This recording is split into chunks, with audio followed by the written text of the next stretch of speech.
The deed felt too thin for what it represented. Cole Harding stood on a low rise and looked down at what $10 had bought him, and he did not feel cheated.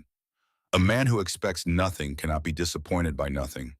He had not come here to be satisfied. He had come here to disappear. Before the ranch, before Caldwell, before Tommy Briggs, there had been 4 years of work Cole did not describe with any word that sounded clean. He had ridden for Victor Crane's organization, enforcing debts, moving men off land that Crane had manufactured reasons to claim. He had told himself it was law or close enough to law to serve. He had understood by the second year that it was neither, and he had kept riding anyway because a man in motion does not have to look at what he is moving through. He knew exactly how Crane's operation worked. He had been part of it. He had watched it from the inside, learned its mechanisms, seen how debt was structured to be unpayable, how men were separated from their land and their families with paperwork that looked legal, because the judges who said it was legal were the same men Crane had dinner with on Sundays. That knowledge sat in his chest like a stone he had swallowed and could not pass. 6 months ago in a saloon in Caldwell, Tommy Briggs had walked in with a borrowed swagger and a gun he did not know how to use as well as he believed he did. He was 18 years old, Crane's nephew, and he had been given a name all his life instead of a character. He drew first. Cole was faster. When it was done, what was on the floor was not a threat but a consequence, and the eyes that looked up at Cole in the last seconds were wide with the specific surprise of a young man who has discovered that the world does not intend to make an exception for him. Cole left Crane's organization that same night without taking his last month's pay, knowing what was coming, knowing that a man who kills Victor Crane's blood relative in front of witnesses does not wait around for the verdict. He had not run because he was afraid of a fair court. He had run because there was no fair court in Barton County, Kansas. And he had run because something had broken loose in him at the sight of Tommy Briggs going down something that had been straining against its fastening for 2 years or three, the accumulated weight of all the things he had done and called by other names. He was done. He wanted to be done with himself. The Wyoming Territory in December seemed like the right place for that particular project. He nudged Dusk forward with his knee. The horse was a gray gelding, 9 years old, steady in the way that animals become steady when they have been through enough to stop being surprised. He picked his way down the slope with the careful deliberateness of an animal that had learned to trust the ground under his feet only as far as each step warranted.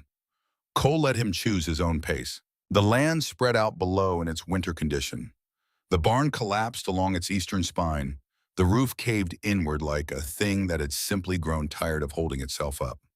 The fences ran in crooked lines toward nowhere posts, leaning at angles that suggested they had given up any pretense of serving their purpose some seasons ago. The cabin stood at a slight lean toward the west, its walls built from hand-hewn timber and packed clay, its roof shingled with warped boards that had curled at the edges from years of freeze and thaw. A single shutter hung from one leather hinge on the south-facing window, knocking softly against the siding in the thin December wind. The sound carried across the frozen ground with the lonely persistence of something that had been making that same noise for a long time without anyone around to notice it. Snow lay over everything. Not the deep sculpted snow of a fresh storm, but the thin, sharp kind that comes in early winter and stays grinding itself into the earth like a reminder that warmth was a temporary condition. The cottonwood trees along the creek line stood bare and pale against a sky the color of old iron. Cole folded the deed along its existing creases and pushed it into the inner pocket of his coat where it rested against his ribs. $10. He had paid more for a single night's lodging in Wichita. He had paid more for whiskey on the bad nights. What he had bought here was not land, not really. What he had bought was a place to stop. After 6 months of moving, of sleeping in different towns under different names, of eating at counters where nobody looked at him twice, and riding out before first light, he had bought the end of the running. He had not bought it with any plan for what came after, because there was no plan for what came after. He rode through the broken gate at the front of the property, the hinges long since surrendered to rust and weather, and tied dust to a fence post that still held vertical, testing it first with his hand. The wood was cold and rough under his palm, weathered to the texture of old bone. He stood at the cabin door for a moment, looking at the grain of the wood, at the way the elements had scoured it down to a kind of bare honesty. Then he pushed the door open. The groan of the hinges went through the cold air and died. Inside, the darkness was thick and layered, the smell of it, particular stone, and settled dust and the cold absence of fire, the smell of rooms that had been empty long enough to become something other than rooms. Pale light fell through the single window in a weak shaft, turning in the still air with particles that had not been disturbed in months. Cole stepped in. His boot prints marked the dust in clean, dark impressions, each one an intrusion on a stillness that had been undisturbed since the last person had walked out of this place and not come back. He set his supply sack on the small table near the center of the room. It was the only piece of furniture still standing upright. A chair lay on its side near the fireplace. A tin plate had rolled against the baseboard and rested there. The hearth was choked with cold ash. He turned a slow circle, cataloging. The roof looked intact except for one section at the back that showed light in two places. The floor had three boards that had sprung up from their nails. The window glass was filmed with grime, but unbroken. The stone fireplace was solid, the mortar cracked in places, but the structure sound. He could work with this, not because he cared about the result, but because working was the only thing he knew how to do with his hands that did not leave anyone dead. He went to pull the chair upright and stopped. In the darkest corner of the room behind a stack of deteriorating firewood, there was a shape. His right hand moved before the rest of him did. The Colt came out of the holster with the particular smoothness of a motion practiced until it required no thought at all. His thumb drew the hammer back, and the click of it in the silence of the empty cabin was the only sound in the world for that single-held moment. The shape did not move. Cole went still. Not the frozen stillness of surprise, but the controlled stillness of a man assessing a situation before committing to it. He had been in enough dark rooms with enough dangerous things in them to know the difference between a threat and a problem, and whatever was in that corner, it was not behaving like a threat. He took 2 steps closer. His eyes were adjusting now, pulling detail from shadow. A person, a woman, seated on a low stool with her back perfectly straight and her hands resting flat on her thighs and her face turned toward him with the quiet attention of someone who had been aware of his presence since before he came through the door. She was young, Chinese, dressed in a gray silk dress that had been let out and taken in so many times the seams told their own story. Her hair was pulled back from a face that held a quality Cole had no ready name for. Not beauty alone, though that was there. Something more structural than beauty. A quality of stillness, as if whatever winds moved through the outer world could not reach whatever was at her center. She looked at the Colt in his hand, then she looked at his face. Then she looked at the Colt again and back at his face with the patient expression of someone waiting for a person to finish doing something unnecessary. Cole stared at her. She had not moved. She had not flinched.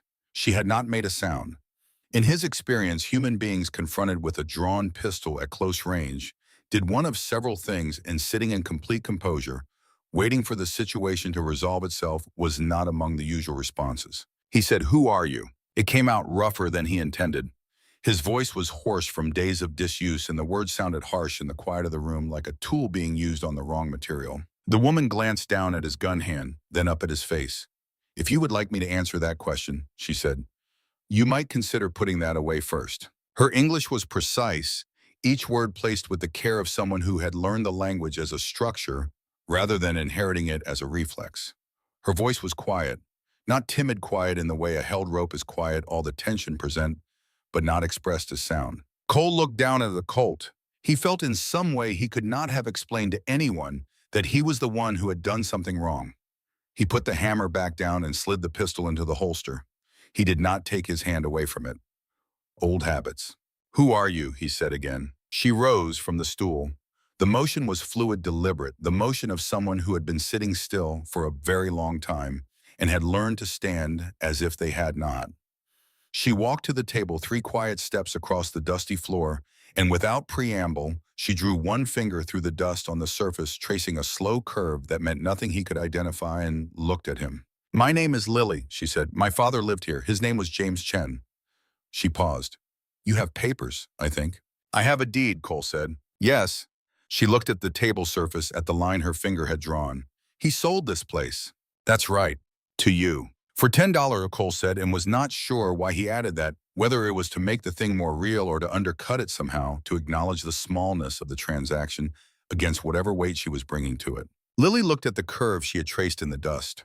Something moved through her expression that was there and gone before Cole could read it fully.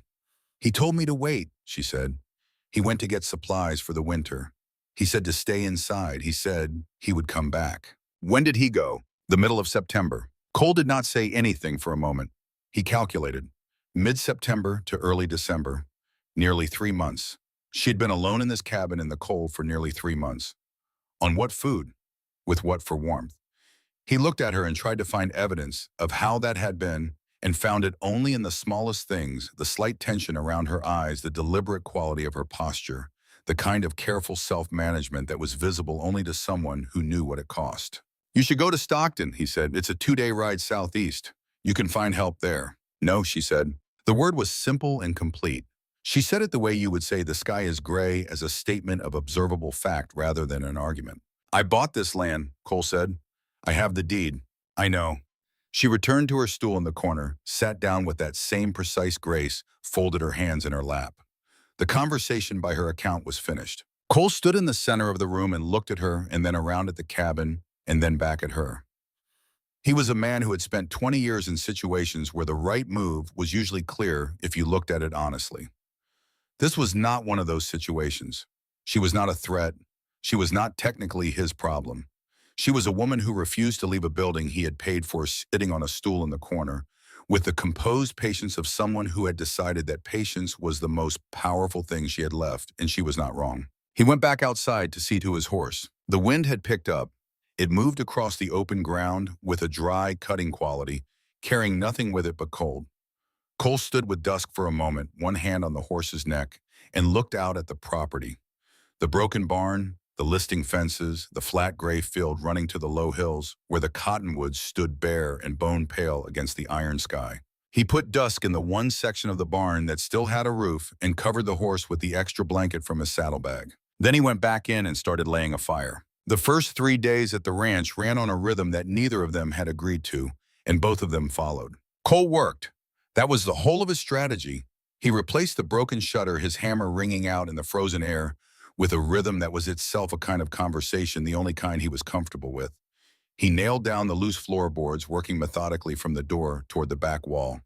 He scraped the window glass clean on the first morning, and when the thin winter light came through for the first time, it changed the room in a way that was not entirely neutral. It made the space look larger and emptier, and then, somehow an hour later, not quite as empty as it had before. Lily watched him. She did not help and did not hinder. She sat on her stool with whatever small work her hands had found mending. Mostly her needle moving in and out of fabric with stitches so small they were nearly invisible, and she observed him with the quiet attention of someone taking an inventory. He did not look at her more than necessary. On the first evening, he ate standing near the fire hardtack and dried meat, and when he was done, he left a portion on the edge of the table without turning to see where she was. He heard her cross the room after he had moved to the window. He heard the small sounds of her eating with the particular discretion of someone who has learned not to call attention to need. He slept near the fire with the colt beside him, and the sound that followed him into sleep was the soft and even sound of her breathing from the far corner, which was not the sound he expected, being neither threatening nor sorrowful, but simply the sound of another living thing in the same space drawing air and releasing it in the uncomplicated rhythm of rest. On the second morning, she told him her name again, of her own accord, while he was scraping grime from the window with a piece of broken metal. "Lily," she said from her corner, unprompted. He said Cole and kept scraping. A silence passed that had a different quality than the silences before it. Something had been established in the way that 2 lines drawn in the dirt establish a boundary without either of them having to say what the boundary means. Later, she said, without looking up from her sewing, "Thank you for leaving food." "I can't eat it all," he said, which was true, and which was also the only way he knew to receive a kindness, by converting it into a transaction where nobody owed anybody anything. But the light that was coming through the clean window by then was the particular pale gold of a Wyoming winter afternoon, and it fell across the dusty table and the rough floor and the old stone fireplace, and made the room look for a moment like a place where something other than ruin was possible. Cole did not think about it. He picked up his hammer and went back to work. The third day, he went hunting in the early dark, moving through the snow, with the quiet that an old Lakota tracker had put into him when he was 16 and knew nothing about silence. He came back at mid-morning with a rabbit, which he set on the table without ceremony.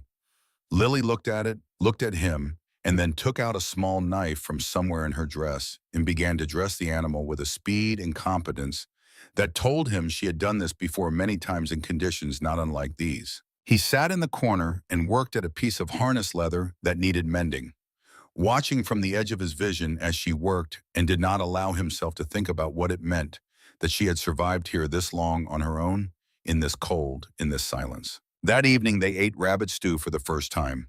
She made it from what he had and what she had found, which turned out to be more than he would have thought to look for. The stew was good. He said nothing about the stew being good. She did not appear to need him to say it. They sat on opposite sides of the fire and ate from tin bowls, and the silence between them had by now become something you could rest in rather than something you had to defend yourself against. It was on the seventh day that Cole found the boot prints. He crouched down and looked at it without touching. A boot print. Left there the way a boot print is left when a man stands in one place for an extended period, shifting his weight slightly, the heel pressing deeper than the ball of the foot. The mark was covered in a thin film of dust and grime, which put it weeks back at least. Maybe longer. But it was deliberate. Whoever had stood here for a reason, and the reason was the window and what could be seen through it. Cole straightened and looked out at the property without turning his head quickly. Nothing moving on the open ground. The cottonwoods still and bare, dusk visible through the barn door unhurried. He went back inside and continued working without saying anything to Lily about what he had found. But that evening, for the first time since arriving, he did not set the Colt down when he settled for the night. He kept it on the floor beside him within reach, which was where it belonged and where he should have kept it from the beginning. Someone had been here, had stood at the window and looked in, had watched Lily alone in this cabin and had gone away with whatever they came to confirm. The mark in the wood was old enough that whoever it was had not acted on what they saw not yet. But knowing something and not acting on it were two different things on two different timelines. And Cole had lived long enough in the kind of world where that distinction mattered to understand what the interval between them usually meant. He lay on his back in the dark and listened to the wind and the distant sound of dusk moving in the barn. And he thought about the land agent in Dusty Stock, a man named Roy Sutter, with eyes that worked too quickly and hands that moved papers across his desk with the efficiency of someone who spent a great deal of time not looking at what those papers represented. Cole had considered stopping at Sutter's office on the way through to ask about the property's history, but a man who sells land for $10 and asks no questions is a man who has been told not to ask questions, and questioning him directly would only confirm to whoever told him that someone was asking. Cole had filed Sutter away as a source to approach only through someone else. He filed him away again now and thought about James Chen, who had left his daughter in this cabin in September and had not come back, and about the land that had been sold for $10, which was not a price that reflected any real value, but a price that reflected urgency and debt, and arrangements made with people who understood the particular leverage of both. He needed to go to Stockton, not to buy more supplies, though he needed those.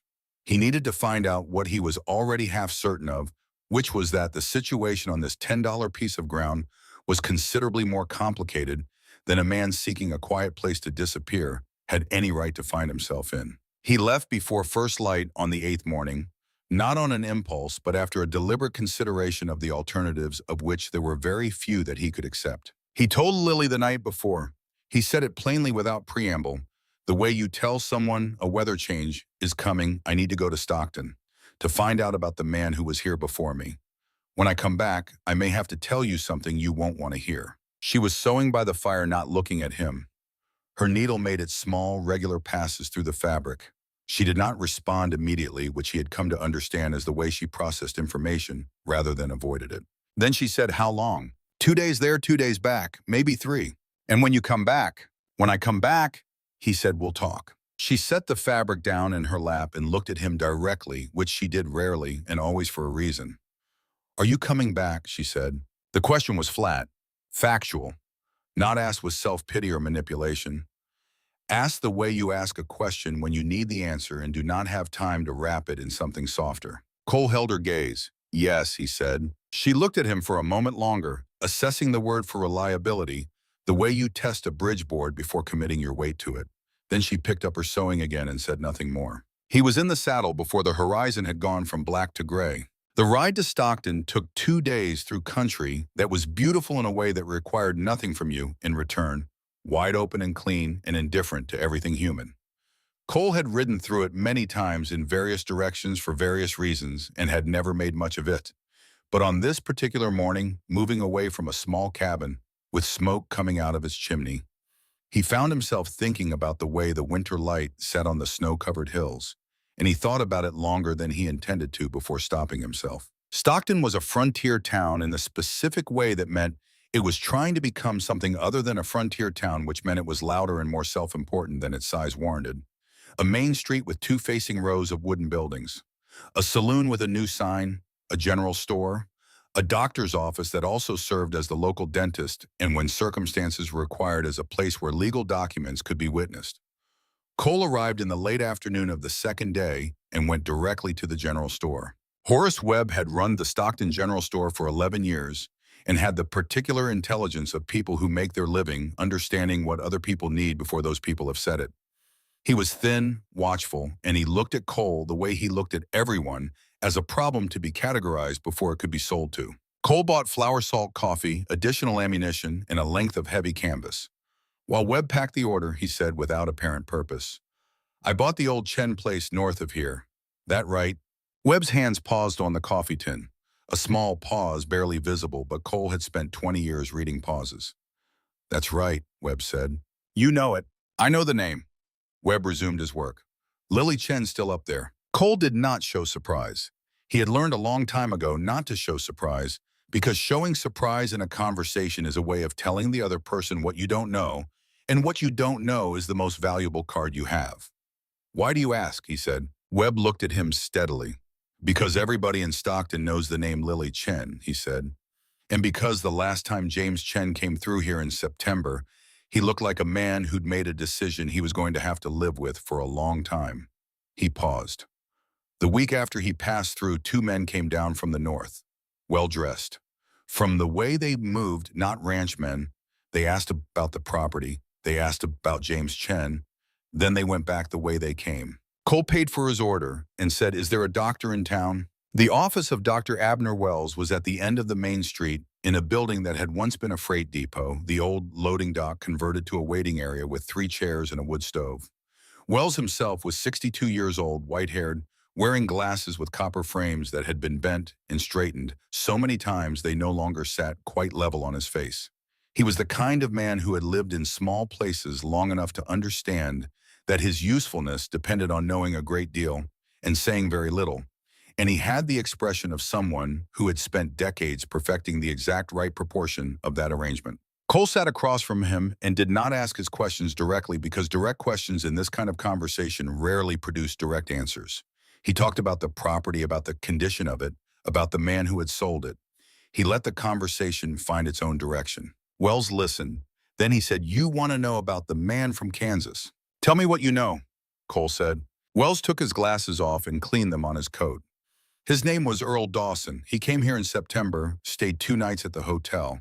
The name Victor Crane came up once when I was treating him for a small matter, the way names come up when a man's guard is down. Crane is a man of significant means in the Barton County area of Kansas. Significant means in that part of the country means significant reach." He put his glasses back on. "James Chen met with Dawson on the second day. An hour meeting, maybe 2. After that, Chen looked the way Webb probably described to you. And then Chen left, without coming back here again as far as I know." Cole sat with that for a moment. "Crane is a creditor," he said. "That's one word for it," Wells said.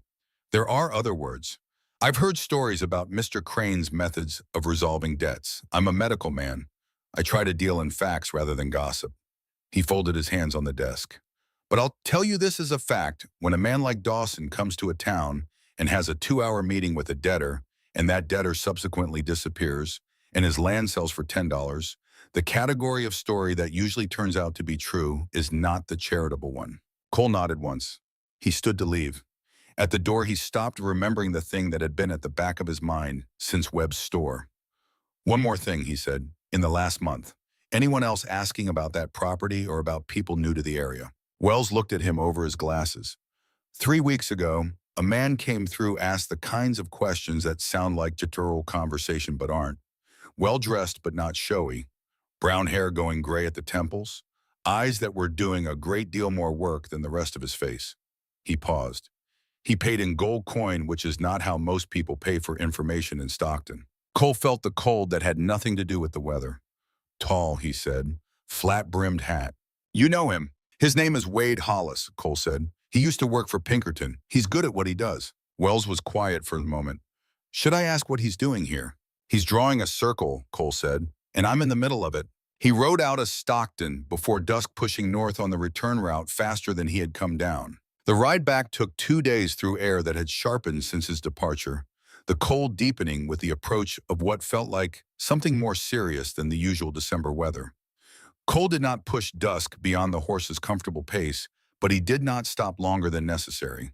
He thought about what Wells had told him and about what Webb had confirmed without meaning to, and he thought about Wade Hollis, who was the kind of problem that did not go away when you ignored it because Hollis did not operate on impatience. Hollis operated on certainty. He drew his circles carefully and he closed them completely, and he had in 15 years of working first for Pinkerton and then for private clients never failed to complete a contract. The question was not whether Hollis would find the ranch. He had already been to Stockton. He had already established the radius. The ranch was inside the circle. The question was what Hollis would do when he arrived, and the answer to that question was more complicated than it appeared, because Hollis was not a simple man, and neither was the situation he had been hired into. Cole thought about all of this with the part of his mind that was trained for it, and with the other part of his mind, he thought about smoke rising from a cabin chimney, and a woman sitting by a fire with a needle and thread, and a question asked without decoration. Are you coming back? He arrived at the ranch in the late afternoon of the 4th day, the light already failing behind the western hills, the air carrying the first edge of something colder moving down from the mountains. Dust smelled the familiar ground before Cole could see the cabin clearly and picked up his pace without being asked. The smoke was there. The chimney was working. The shutter he had rehung was closed against the cold. Cole tied Dusk at the post and went inside without knocking. He never knocked at his own door. Lily was at the small table, having moved it to be nearer the fire, working on something with her hands. She looked up when he came in, and he saw something move through her face that she controlled quickly, but not quite quickly enough. He recognized it because he had felt it himself twice now. Once when he had found her here, and once when he had looked back at the cabin from the rise above the property on the morning he left. The particular relief of finding that a thing you were uncertain about has turned out to still be there. You came back, she said. I said I would. She looked at him for a moment, then went back to her work. There is coffee, she said. He sat down and took off his outer coat and wrapped his hands around the cup she set in front of him. And the warmth moved through his palms and into his arms, and he did not say anything for a minute, only let it happen. Then he set the cup down. He looked at the fire. He looked at her hands, still working the needle, moving in its small, precise pattern. I need to tell you what I found out, he said, and I need you to hear all of it before you say anything. She set her work in her lap and looked at him directly with both hands quiet and her face prepared. Victor Crane, he said, is not just your father's creditor. He's a man who manufactures debt from desperate people at amounts they cannot repay, and then he collects in ways that don't involve money. He paused. A man named Earl Dawson works for Crane. He came here in September and met with your father. After that meeting, your father left. He didn't go to get supplies. He went to conclude an arrangement he had already in some way already agreed to. Lily was very still. The deed I bought was sold through Roy Sutter for $10, Cole said. That is not the price of land. That is the price of a transaction that needed to disappear quickly. The land was sold to clear part of a debt, but land is not the only thing people in your father's position have to offer men like Crane. He watched her face, not looking for weakness, looking to understand what she already knew and what she had been refusing to know, and where those two things met. He left you here, Cole said, not because he forgot, not because something happened to him on the road. He left you here because that was part of what he agreed to. The fire shifted in the grate. Outside, the wind had found a higher register, moving through the cottonwoods with a sound like breathing. Lily looked at her hands in her lap for a long time. When she finally looked up, there was something in her eyes that was not grief exactly and not anger exactly, but was a particular expression of someone who has just been given the name for something they have been carrying without a name for a long time, and who is discovering that having the name for it does not make it lighter, but does make it something you can look at directly. I knew he wasn't coming back, she said. I told myself I didn't know, but I knew. Her voice was quiet and even. I just didn't know why. Now you know why, Cole said. Earl Dawson, she said. He will come here. Yes. For me? Yes. She looked at the fire. The needle was still in her hand, though she was not sewing. And Wade Hollis, she said. You said his name in the way a person says a name they wish they didn't know. Cole was quiet for a moment. The accuracy of that observation did not surprise him by now. Hollis is looking for me, he said. Not for you, but he's looking, and he's close, and when he finds this place, he'll find both of us, which means two separate problems that have arrived at the same location. What did you do? She said. It was not an accusation. It was the question of someone who needed the full picture in order to think about it clearly. He looked at the fire and thought about Tommy Briggs, about the saloon in Caldwell 6 months ago, about a boy with red hair and a borrowed swagger who had made a decision in front of an audience that he could not take back once the words were out. He thought about the moment of the draw, about the particular soundless speed of it, about the way the world slows at those moments into something almost quiet, and then about the moment after when time returned to its normal rate and what was on the floor was not a threat, but a consequence. I killed a man in Kansas, Cole said. In a fair fight, he drew first. There were witnesses, but the man I killed was the nephew of Victor Crane. And in Barton County, Kansas, that matters more than witnesses. Lily absorbed this. She looked at him with the same clear attention she had given to everything since he had arrived, that quality of looking that did not judge before it understood. So Crane is looking for both of us, she said, for different reasons. Yes, and Wade Hollis is looking for you on Crane's behalf. Yes, she set the needle down on the table with a small, careful sound. She stood up and walked to the window and stood looking out at the dark field and the darker hills beyond it. And Cole watched her back and the particular straightness of her spine that he had noticed on the first day, and still could not decide whether it was stubbornness or strength, or whether those two things in the right person under the right conditions were the same thing. Then we need to prepare, she said. Not we should prepare. Not maybe we should think about preparing. We need to prepare in the flat declarative tone of someone identifying the next step in a sequence of necessary steps. Cole looked at her, standing at the window. He had come to this place to stop. That had been his plan, to the extent that anything in the last 6 months had qualified as a plan. The plan had changed. He was not sure exactly when it had changed, whether it was the moment he had found her in the corner on the first day, or the moment she had refused to leave, or the moment he had seen the boot print on the porch, or the moment she had asked, "Are you coming back?" and meant it as a real question about a real possibility that needed a real answer. He reached into his coat and took out the deed and set it on the table. Then he reached into the other pocket and took out the note he had written in Stockton, a list of directions and names and practical information for a person who might need it. He had written it as insurance. He looked at it for a moment. Then he folded it and pushed it into the fire. Tell me what you know how to do, he said to Lily's back. That might be useful in the next few days. She turned from the window. The firelight caught the side of her face and made her expression for one unguarded moment something that he would not have expected to see on the face of a person in her circumstances. Not fear, not resolve, something more complicated than either one. Something that looked quietly like the beginning of trust. I can shoot, she said. Not well, but I'm not afraid of the sound. That's a start, Cole said. He picked up the Colt from beside his chair and set it on the table between them, and they began. The days after Cole returned from Stockton had a different weight to them. Before, the silence of the ranch had been the silence of abandonment, the particular emptiness of a place that had given up on itself. Now it was the silence of preparation, which was not empty at all, but full of a specific and focused tension, the way air feels in the hour before a serious storm charged, with something invisible that your body understands before your mind catches up to it. Cole worked with a new purpose that he did not examine too closely, because examining it would have required admitting things he was not ready to admit.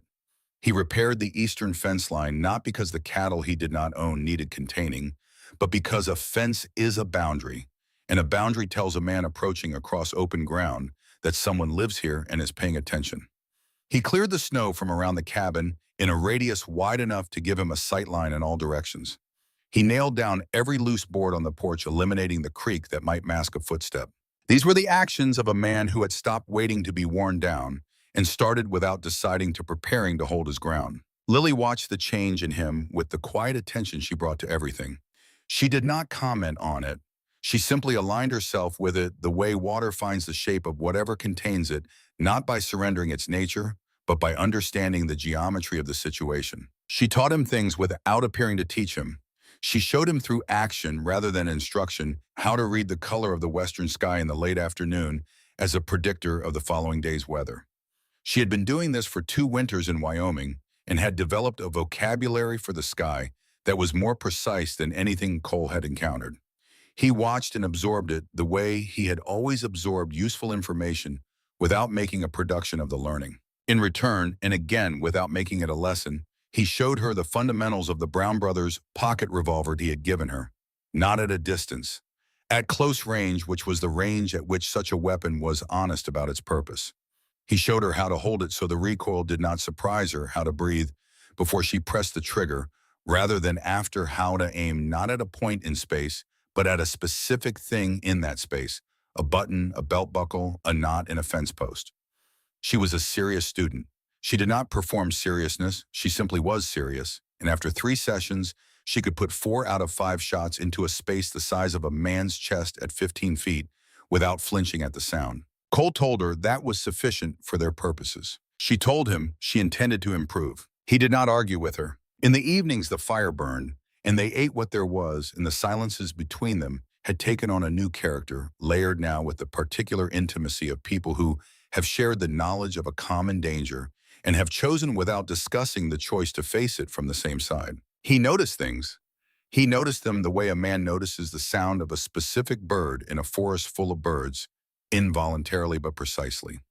He noticed the way she moved through the cabin with a certainty that was not native to her, but had been built through months of learning its dimensions in the dark. He noticed the small economy of her gestures, the way she never used 2 movements where one would serve. He noticed the fan. He had seen her with it once the afternoon he came back from the woodpile earlier than expected, and found her standing at the window with the thing open in her hands, a small silk fan painted with a bird on a branch in black ink, the colors faded to the edge of visibility. She had not heard him come in. She held the fan the way you hold something that belongs to someone who has gone carefully, as if the care you bring to the object is the last remaining form of the relationship.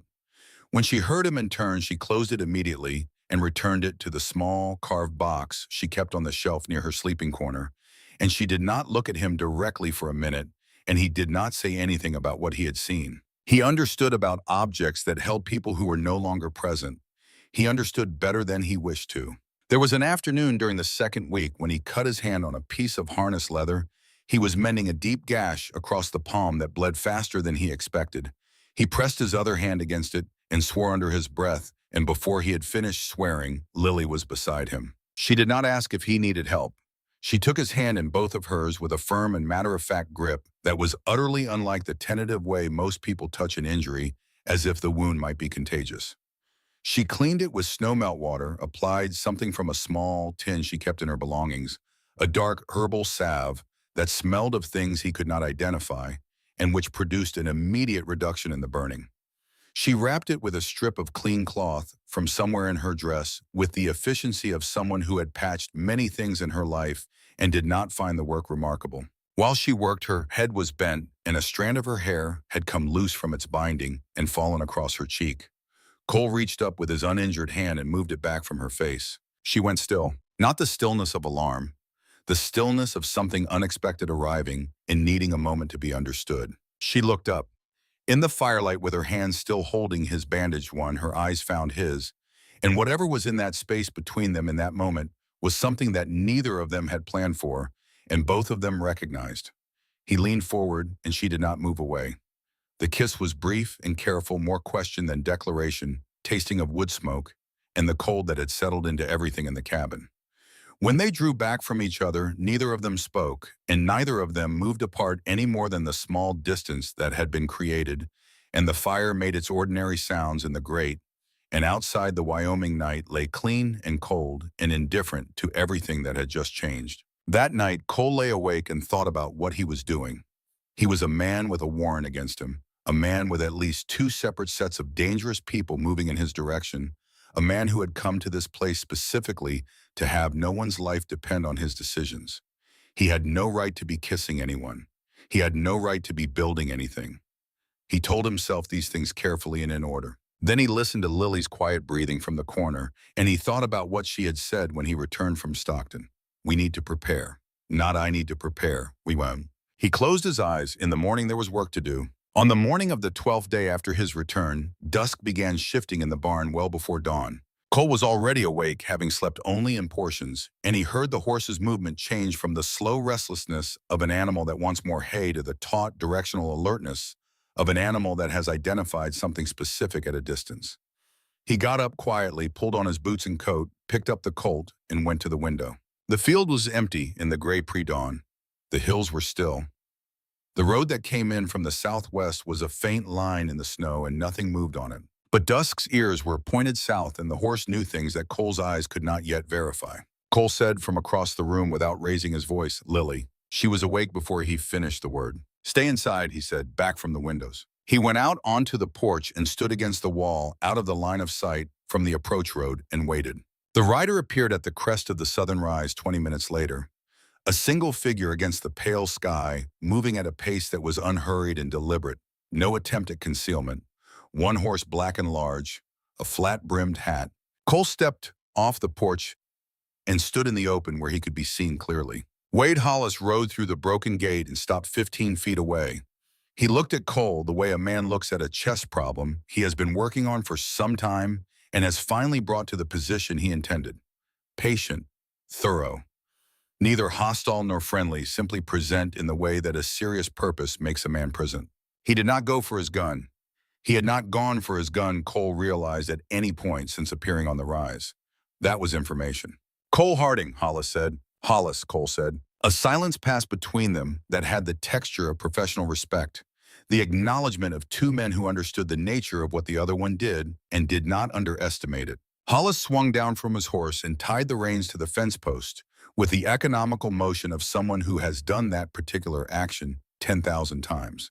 He did not approach closer. He stood where he was, hands at his sides, and looked at Cole with those eyes that Wells had described accurately, eyes doing considerably more work than the face around them. "Victor Crane hired me," Hollis said. "Standard contract. Find a man, bring him back. The man being you." "On account of Tommy Briggs," Cole said. "On account of Tommy Briggs." Hollis paused. "I talked to 3 witnesses in Caldwell before I took the contract. All 3 told me the same story. Briggs drew first. You were faster. That's not a murder. That's a Tuesday afternoon in Caldwell, Kansas. But Crane doesn't see it that way. Crane sees it as a matter of family," Hollis said. "And in Barton County, what Crane sees tends to become what the court records reflect." He looked past Cole at the cabin for a moment, then back. "The warrant is technically valid. A judge signed it. That judge is a man who likes his position and understands who keeps him in it." Cole said nothing. "I'm telling you this," Hollis said, "because I've been doing this work for 15 years, and I've sent men into courtrooms that I knew were going to deliver a verdict that had nothing to do with evidence, and I've had to live with that. I am not eager to add to the list." He looked at Cole steadily. "I am also a man who completes his contracts. Those 2 things are in conflict right now, and I am being honest with you about the conflict because I think you deserve to know exactly what you're dealing with." Cole looked at him. In all the years he had spent in the company of dangerous men, he had rarely encountered one who was also honest, and the combination was, as it always was, deeply unsettling in a way that simple danger was not. "What do you want from me?" Cole said. "Time," Hollis said. "I sent a telegraph to a contact at the Department of Justice 3 days ago before I came here. I described the pattern of what I had found, not specific documents, but enough to open a preliminary inquiry into Crane's operations. That was enough to hold. What I find here, if it is what I believe it to be, will convert that inquiry into something with real teeth." He put one hand in his coat pocket slowly and produced a folded paper that he held up briefly before returning it. "I also want you to know that Crane sent a man named Earl Dawson into this territory 3 weeks after he sent me. Dawson is not interested in you. Dawson is interested in other business on this property." He looked at the cabin again, the same brief look. "Dawson does not share my habit of asking questions first."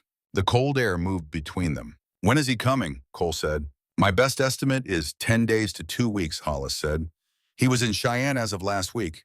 He'll gather information and move carefully. He's professional. A pause. He'll bring enough men that he considers the situation manageable. Cole looked at him. And you're telling me this? I am telling you this, Hollis said, because the thing Dawson is coming to collect is not a dead instrument and is not a piece of property. And the law he'll be waving around is the kind of law that men like Crane manufacture out of desperation and coercion. I will not help with that. The last sentence came out flat and final, carrying the particular weight of a line that had been drawn after considerable thought and would not be moved. I will do my job. I will pursue you for Tommy Briggs. But I will not be part of what Dawson is doing, and I will not pretend not to know what it is. Hollis put his foot in the stirrup and remounted. He settled his hat. He looked down at Cole with those careful eyes. 10 days, he said. Maybe 2 weeks. Use them well. He rode out the way he had come at the same unhurried pace and did not look back. Cole stood in the cold field for a full minute after the rider disappeared over the southern rise. Then he turned and went inside. Lily was standing 2 feet back from the window with the pocket revolver in her hand and her face carrying the expression of someone who has heard most of a conversation and understood all of it. He's going to come back, she said. Yes, but not right away. Cole took off his coat. And Dawson is 10 days out. She set the revolver on the table. Then we have 10 days. To do what? She looked at him. To find something that changes the situation. Not just survive it. He did not have an answer to that, and she could see that he did not, and she did not press. She went to the fire and added wood, and the flames rose with a sound like a decision being made. The blizzard arrived 3 days later, without warning. This was not entirely true. The sky had given its signals the particular yellow-green quality of the afternoon light, the way the wind shifted to come from the northwest with a new texture carrying not just cold but mass. Dusk had been restless since midday. Cole had spent the afternoon bringing more wood inside, checking the window seals, filling every available container with water from the well before it could freeze solid. But preparation and warning are not the same thing as being ready. And when the storm came off the mountains, it came with a violence that was not meteorological but personal, as if the land itself had decided that whatever was being built on this small piece of ground needed to be tested before it was allowed to continue. The wind hit the cabin like a weight, not a gust, a sustained pressure, steady and enormous, pressing against the walls with a patience that had all winter behind it. Snow drove horizontally past the clean window panes visible in the lamplight as a solid white mass, not individual flakes, but a continuous substance. The temperature dropped so fast that Cole could feel the air in the cabin changing quality in real time, the warmth of the fire diminishing, not because the fire was dying, but because the cold was entering through places that no amount of preparation could entirely seal. He and Lily moved through the cabin without needing to discuss division of labor. She packed cloth into every gap she could identify along the base of the door. He checked the window frames, pressing his palm against the cold glass to feel where air was coming through. James Chen had built this cabin solidly, more solidly than it appeared from the outside. And the walls held, and the roof held, and the fire held, and for 2 hours it seemed that they were going to come through the storm with nothing worse than discomfort. Then the back section of the roof went. It went with a sound like a rifle shot, a crack that cut through the wind, roar followed by the splintering of wood, and then immediately a column of snow and frozen debris falling into the back corner of the cabin where Lily slept, accompanied by a blast of wind that hit Cole across the face like an open hand. He looked up. A section of the roof 4 feet across had been lifted and partially torn away. The boards split along the nails, leaving a dark gap through which the storm poured with absolute indifference to what was below it. He looked at Lily. She was already moving. Table, he said, the single word sufficient. She grabbed one end of the table and they moved it together under the gap. He climbed up while she handed him material from around the cabin, grain sacks, first, then folded cloth, then the canvas he had bought in Stockton. He packed the gap from below as best he could, hands going numb in the wind that came through before the packing reduced it. Lily below him, handing things up in the right order, at the right time, without him having to call for them, reading the work ahead of the moment, the way a good partner reads a partner. When the sacks ran out, she handed him his own spare blanket without hesitation. He jammed it into the last remaining gap, pressing it against the splintered edges of the broken boards with palms that had stopped reporting sensation. The wind found new angles for a few minutes, testing the repair, and then gradually, as if deciding the effort was no longer worth making, at this particular point began to ease from the repaired section. Cole climbed down from the table. He was soaked through from the snow that had come in before the gap was sealed, and the cold had gone from discomfort to something more functional, the working cold that a body can withstand for a limited time before it begins to negotiate. Lily was in front of him with a tin cup of water she had somehow heated during the repair. He took it from her. Their fingers overlapped on the cup, and neither of them adjusted the grip. He drank. The warmth went into him like something physical and necessary, not just warmth, but the specific warmth of something prepared by someone who had chosen to prepare it. "Thank you," he said. She took the empty cup and went to the fire and added wood, and the flames went up, and the light in the cabin expanded to fill the corners, and the storm continued to throw itself against the walls outside with a fury that was now more sound than threat, the sound of something that had been denied and was expressing its displeasure at the fact. Cole sat on the floor near the fire and let the heat come into him. Lily sat nearby, closer than she usually sat, not touching, but within the radius of warmth that they were both generating and both taking from. The repair above them was holding, the fire was holding, the walls were holding. After a while, she said, "My mother called the sound of rain on a tile roof the sound of the world keeping its promises." He looked at her. She said when you could hear the rain doing what rain was supposed to do, staying on the outside, it meant the house was a real house and not just shelter. Lily looked at the fire. "I've been thinking about that." He said, "This roof needs more than patching to be a real roof." "I know." She smiled briefly and privately, more to herself than to him. But tonight it held. He let that sit. Outside, the blizzard had settled from violence into persistence, a steady weight of wind and snow that would continue through the night but would not probably produce any new crises. The cabin temperature was rising again as the sealed gap stopped pulling the heat out. In the particular intimacy that follows shared physical difficulty, they talked. Not about Crane or Hollis or Dawson, but about other things, the kinds of things that emerge when the ordinary social distances have been compressed by circumstances into something closer than convention allows. She told him about her father before the change. Not the father who had walked away in September, but the man who had existed before the gambling, in the debt, in the long, slow collapse of a person she had loved without reservation. The man who had kept a library in Guangzhou and known the name and the acquisition history of every book in it, who had taught her to read in 2 languages before she was 6, who had held the belief that a person with access to enough books could not be entirely lost in the world. She described the smell of that library in the summer old paper and camphor, and the particular tea he kept on the small table by the window. She described his voice reading aloud to her from books she did not yet have the vocabulary to understand, trusting that the sounds themselves were doing something useful, that the rhythms were getting in before the meanings could. She described the morning they left Guangzhou. The library doors closed behind them, his face arranged into the expression of a man who has made peace with a decision and has not. She did not say what happened after. She did not need to. The gap between the library and this cabin in Wyoming was its own complete story. Cole listened with the particular attention he gave to things that mattered, which was the attention of a man who does not interrupt and does not look away and does not offer the conversation back to himself. Then he told her about his father, the carpenter in Ohio, who believed that a straight line was a moral position as well as a technical one, who had drilled into Cole from the time he could hold a tool, the idea that the quality of your work was the most honest thing you could say about yourself. The old man had never said much directly about character or values, had considered that kind of talk the province of people who did not make things, but he had been meticulous about joints and level surfaces and the particular honesty of a finished piece that matched what it was meant to be.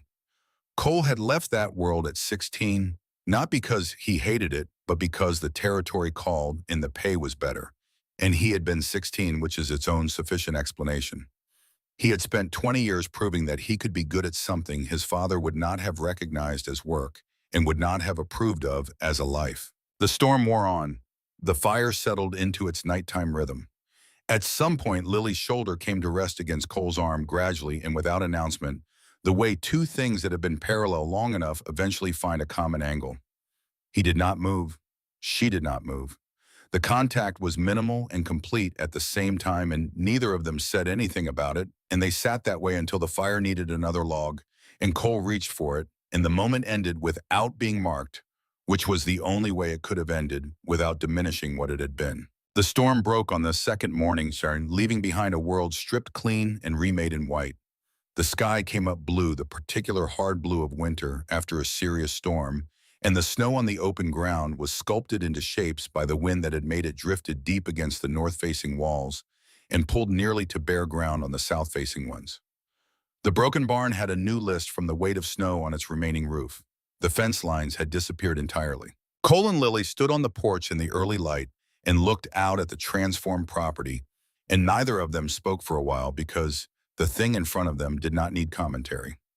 It was what it was, the aftermath of something violent and still standing. It was on the afternoon of the following day that Cole found the tin box. He was working on the north interior wall, adding a layer of packed clay to a section where the original mortar had cracked through and was allowing cold air to infiltrate.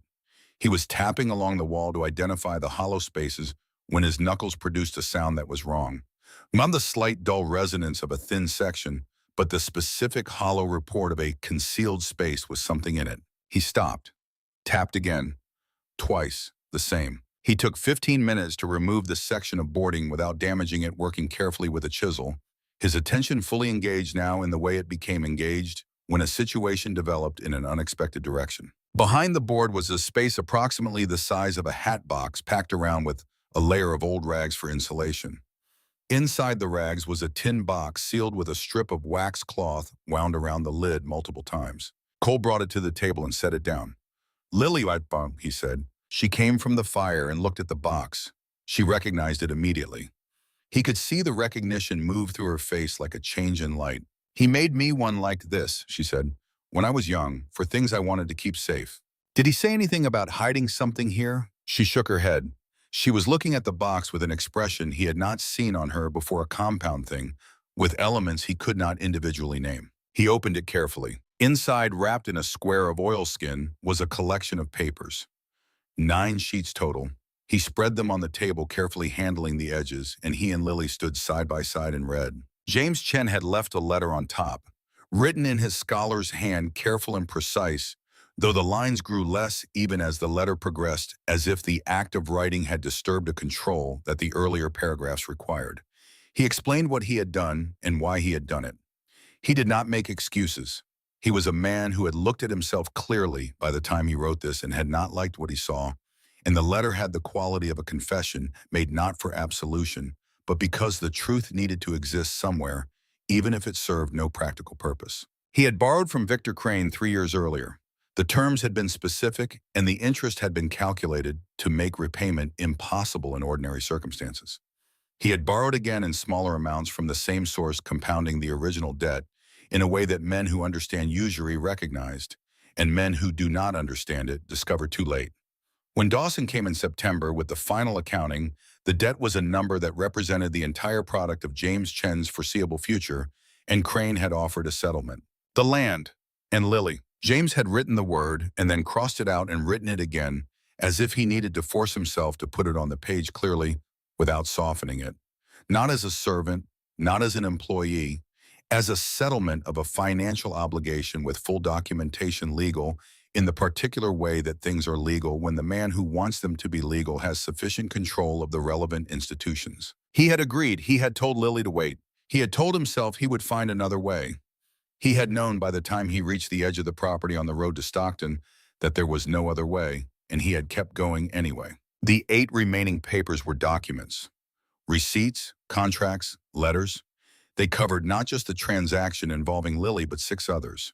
6 other families, 6 other arrangements, 6 other debts leveraged into human settlements. Names, dates, dollar amounts, signatures. Victor Crane's name appeared on every document in a confident hand that had never troubled itself to be careful about leaving evidence, because the man who wrote it had never had reason to believe that evidence would matter. Cole read through each paper in turn. Lily read beside him. Her breathing controlled her hands flat on the table. At the bottom of the stack was the receipt for the transaction involving her.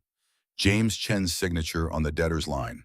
Victor Crane's signature on the creditor's line. And in the lower corner of the document, in a different hand, added after the primary signatures, the notation that indicated a witness to the signing. T. Briggs. Cole looked at those 2 letters and that single short word for a long time. Tommy Briggs had been in that room in September. He had watched Dawson present the documentation to James Chen, had watched a father sign away his daughter in exchange for the erasure of a number on a ledger, and he had written his name at the bottom as a witness. He was 18 years old. He had done this thing. He had put his name to it. Cole thought about the saloon in Caldwell, about the buoy coming in loud and certain about the draw and the fall, and the eyes going wide in the moment that Cole had carried for 6 months like a stone in his chest. He thought about the particular quality of that guilt, the guilt of having killed something innocent, something that did not know what it was doing when it walked into the situation that ended it. He stood at the table and understood that the thing he had been carrying was not a lie exactly, but was not the complete truth either. Tommy Briggs had known what he was doing in at least one room before he walked into the room in Caldwell. He had chosen to put his name to a document that converted a human being into a financial instrument. He had been young and foolish, and had certainly died before he had lived long enough to understand the full weight of the choices he was making. None of that changed what he was or what Cole had done. But it changed the shape of the grief. It made it smaller in some places and more complicated in others. It made it something a person might be able to set down eventually, instead of something he was required to carry indefinitely. Cole? Lily said. He looked at her. You knew this name, she said. Not an accusation, a statement waiting for confirmation. Yes. She looked at the signature again. Then she looked at him with the clear-eyed directness that was one of the fixed qualities of her character, the thing that did not change regardless of what was being examined. He signed his name to what was done to me, she said. Yes. And then he walked into a saloon and drew on you. Yes. She was quiet for a moment. Then she said carefully, as if she was locating a thing rather than constructing one, I don't think you should carry that the way you have been carrying it. He looked at her. It is an absolution, she said. I know that. What happened to him was not justice for what he did. Those are two separate things, and I'm not confusing them. She looked at the paper again. But you have been carrying the weight of having killed something purely innocent. And he was not that. He was young and he was careless, and perhaps he did not understand the full meaning of what he signed. But he signed it. She was quiet for a moment. Then she said something he had not expected. I knew, from the second week you were here, the way you worked at the beginning. Not like a man building something, like a boss trying to tire himself out. She picked up her cup and held it with both hands. I decided to give you a reason to stop trying. Cole did not say anything for a long while. He looked at the papers spread on the table, at 6 families' worth of evidence, at one dead boy's name in the corner, at what all of it together meant, in terms of Victor Crane's exposure, if the right person ever saw these documents. These need to go to someone, he said. Hollis, Lily said. He looked at her. He said he has a contact at the Department of Justice, she said. He told you that. He said Dawson was coming and told you why, and told you how long you had. He sent a telegraph before he even came here. A man who was simply doing his job would not have done any of those things. She looked at Cole. He gave you information. This is information. There is a logic to that exchange. He thought about it. She was right, and he recognized that she was right, not because he was inclined to agree with her, but because the reasoning was sound. Hollis had a threshold. Hollis had said he would not be part of what Dawson was doing. These papers were the documented proof of what Dawson was doing, multiplied by 7. Hollis was a man of principles he had chosen after careful thought rather than inherited without examination, which made those principles considerably more reliable than the other kind. He'll come back, Cole said. In the time he said maybe sooner. Then we should be ready for that conversation, Lily said. She began carefully folding the papers back into their oilskin wrapper. Her hands were steady. Cole watched her and thought about what it cost a person to read the documentation of their own reduction to a financial transaction and fold the paper neatly and think clearly about the next step. And he did not have adequate words for what that kind of steadiness represented. So he said nothing and simply acknowledged it in the space where he kept track of the things that mattered. They put the tin box on the shelf near the fire. Not hidden. Accessible. Hollis came back 7 days later, and this time he did not come alone. Sheriff Tom Garrett rode beside him, a broad, solid man of 48 with a lawman's posture and the expression of someone who has been told something he is still in the process of believing. He was honest. Cole could see that from the road. Honest men sat a certain way on horses with a weight distributed toward wherever they believed their duty lay. Garrett was leaning slightly forward, which meant he was not here to collect anything but to understand something. Cole stood on the porch. Hollis and Garrett stopped at the gate. Harding, Hollis said, Sheriff Garrett needs to verify the warrant against you. That's his legal obligation, and I'm not asking you to fight it. But there are things you should know before this proceeds. He looked at Cole steadily. And things the sheriff should know. Garrett spoke for the first time. His voice was a measured baritone, the voice of a man who chose words because he intended them. I was contacted by Mr. Hollis 2 days ago with some concerns about the validity of this warrant. I told him I had a duty to verify it regardless of concerns, and I came to do that. But I also came because Mr. Hollis told me there was a young woman on this property whose situation I needed to understand. He paused. I'd like to hear from her directly if she's willing. The cabin door opened. Lily stepped out onto the porch. She had smoothed her gray dress and arranged her hair with care, standing in the doorway with the composure of someone who had decided exactly what kind of person she was going to be in this moment. She stood beside Cole and looked at Garrett with the clear, unfrightened gaze she had turned on everything since he had first seen her in the corner of this cabin. Sheriff Garrett, she said, my name is Lily Chen. I have something to show you that I believe you will find relevant to several matters. Garrett looked at her. He looked at Hollis. He dismounted. Inside the cabin at the table, the Lily laid out the 9 papers from the tin box with the methodical precision of someone who had organized the argument carefully in advance. She did not try to explain everything at once. She let the documents speak first and added her words only where the documents required context. Hollis read each paper in turn. He read the way he did everything else with a thorough attention that did not accelerate regardless of what he encountered. When he reached the receipt with Tommy Briggs's name at the bottom, he stopped. He looked at Cole. Cole looked back at him without expression. Hollis set the paper down and was quiet for a full 30 seconds. Then he said to Garrett, you see the scope of what this represents. Garrett was looking at the papers with the expression of a man who had believed in the basic decency of the systems he served and was being shown evidence that required him to revise that belief in specific and documented ways.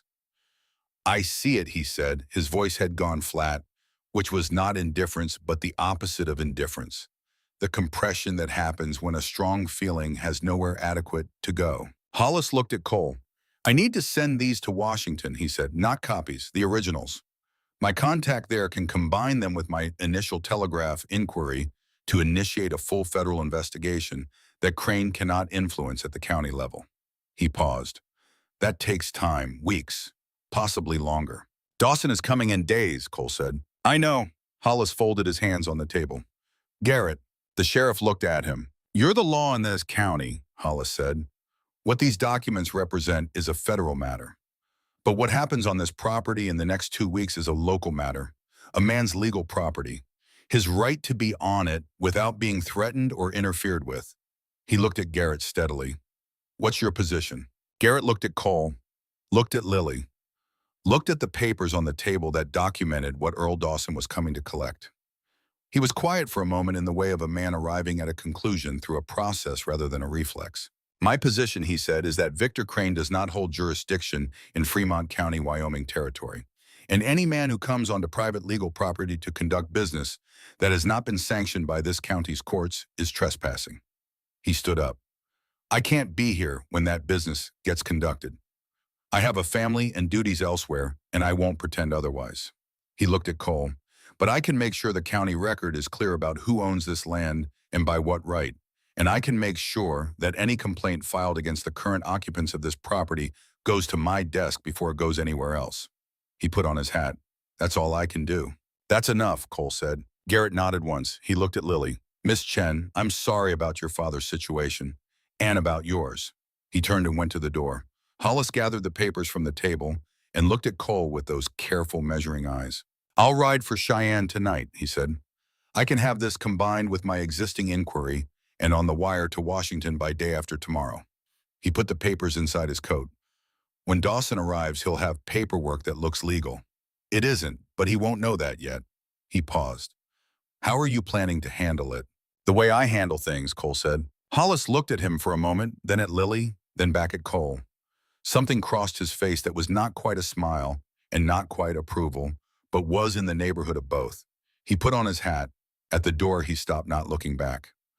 The warrant for you is still active, Harding. I haven't forgotten it. I know, Cole said. Mend it before I come back, Hollis said. Properly. with a real court and real witnesses, whatever it costs. He went out and his horse moved away at a canter toward the south road, growing smaller until the white field swallowed him. Lily stood at the window watching him go. Cole stood beside her. The day was clear and cold, and the light on the snow was the particular flat brilliance of a Wyoming afternoon, honest and without shadow. 3 days, she said, maybe 4. Yes. She turned from the window and looked at him. In her face was the composite thing he had come to recognize as her working expression, the expression of someone for whom reality is not an obstacle, but a material something to be understood and used rather than feared. Then we have work to do, she said. Cole was already reaching for his coat. He spent the following day and a half in a systematic assessment of the property as a defensive position, walking every approach line, identifying the angles of sight from each window, calculating distances to the nearest cover. He moved the good table from the center of the cabin to the south wall, where it could serve as a shooting rest from the window without being visible from outside. He redistributed the ammunition and told Lily where each cache was. She in turn did things he had not asked her to do, but recognized immediately as correct. She inventoried their food and organized it for rapid access if they needed to move quickly. She made 2 complete circuits of the cabin interior, identifying every piece of furniture that could be moved and every piece that could not. She found under a loose board in the back corner a second knife that had belonged to her father. A good heavy working knife with a bone handle, and cleaned and sharpened it without comment and put it in her belt. On the evening of the second day, with the sun going flat and orange behind the western hills and the temperature dropping toward what the sky had promised would be a cold and clear night, James Chen appeared. He came from the east road, which was the direction no threat was expected from, and therefore the direction that provided no preparation, which was perhaps appropriate for what he represented, which was not a threat, but a different kind of complication entirely. He was on a horse that looked nearly as exhausted as he did. He was thinner than Cole had imagined him thin, in the way of a man who has been ill and has not yet regained the weight that illness took. He moved with the careful deliberateness of someone with damaged ribs that had not finished healing. His face, when he came close enough to see clearly, was the face of a man who had looked at himself in a mirror and had not looked away from what he saw there. He stopped at the gate and looked at the cabin. He looked for a long time. Then he looked at Cole, who was standing in the yard, and then past Cole at Lily, who had come out onto the porch. Lily, he said. The word had the quality of something that had been rehearsed and was now being said for the first time in the actual conditions, which were harder than any rehearsal. Lily stood on the porch with her arms at her sides and looked at her father with an expression that contained multiple things simultaneously. The love was still there, visible unchanged the way a scar is visible, even after it has healed. And beneath it and around it and braided through it everything that had happened in the months since he had walked away. She did not run to him. She did not speak immediately.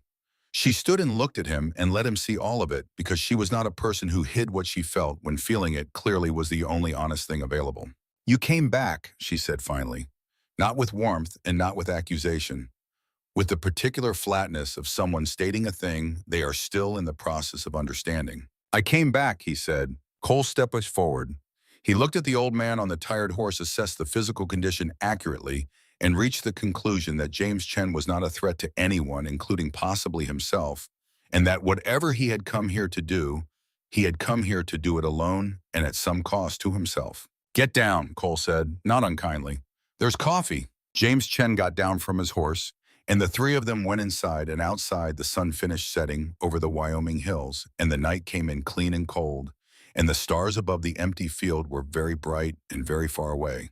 And in 2 days or 3, Earl Dawson and his men would come down the south road, and whatever was going to happen when they arrived was going to happen with all 3 of them in it together. It was not what Cole had come to this place to find. It was exactly what he had found. He did not think about what that meant. There was work to do, and that was enough for now. The night before Dawson came, nobody slept. This was not discussed. It did not need to be.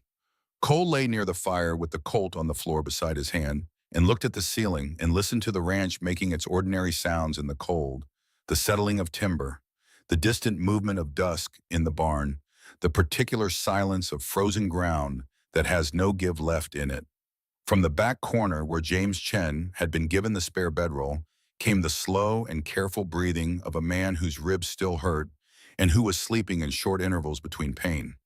From Lily's corner, nothing. The absence of sleep sound was itself a sound, the sound of a person lying awake with full attention. At some point past midnight, the fire needed another log. Cole rose to add it, and when he turned back, Lily was sitting up her blanket around her shoulders, looking at him across the room. Neither of them spoke. He sat back down. She remained sitting. They kept each other company in the dark, the way two people keep each other company, when words would be less honest than silence. And the night moved through its hours and the fire held, and eventually the sky outside the clean window began its change from black to the particular deep blue that precedes dawn. Cole stood and put on his coat and took the colt from the floor and went out onto the porch. The air was absolute, cold so clean it had a taste mineral, and empty the taste of a world that had been scoured overnight by the clear sky and the dropping temperature until nothing remained but the essential. Stars still visible in the west, the field white and still, the cottonwood trees along the creek line standing in their bare winter patience. He stood at the porch rail and looked south where the road came up from the direction of Stockton, and beyond it the longer direction toward Kansas. He thought about Tommy Briggs, not the way he usually thought about him, which was with the chest-tight quality of guilt that had no floor to it, the guilt of a thing that could not be undone and could not be understood.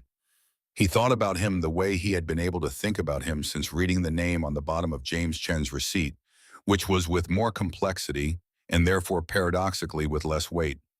Tommy Briggs had been young and foolish and had made choices that young, foolish men make when they have been given power without wisdom.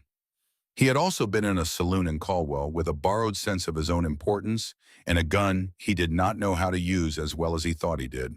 Both of those things were true simultaneously, and the truth of one did not cancel the truth of the other, but together they made a picture that a man could look at without flinching, which was something Cole had not been able to do for 6 months. He was going to go to Kansas in the spring. He was going to stand in front of a legitimate court with legitimate witnesses and account for what had happened in that saloon. He did not know what the outcome would be. He knew what he believed the outcome should be based on evidence and law as he understood them, and he knew that belief was not a guarantee. But he was going to go. That had become clear to him sometime in the past weeks, not as a decision exactly, but as a recognition, the way you recognize a road you have always been on once you see enough of where it is going. He went back inside. Lily had coffee on. She handed him a cup without speaking, and they stood near the fire together in the early gray light and drank, and James Chen woke in his corner and sat up carefully holding his side.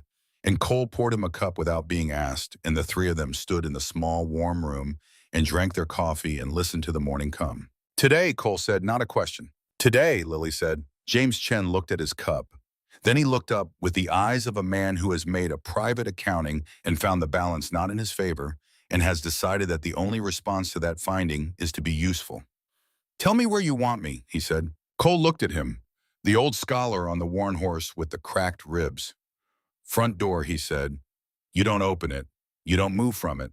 If someone gets past me and tries to come through, you make noise first and shoot second, and you aim low because low is easier to hit when your hands are cold." James Chen nodded. He checked the old pistol Cole had given him the day before, the same checking motion Cole had shown him, slow and deliberate, and his hands were steadier than Cole expected. Lily checked the pocket revolver and put it in her belt without ceremony, then went to the east window and stood to one side of it where she could see the approach from that direction without being visible from outside. Cole took his position at the south window and watched the road. They waited. Dusk heard them first, the way dusk always heard things first.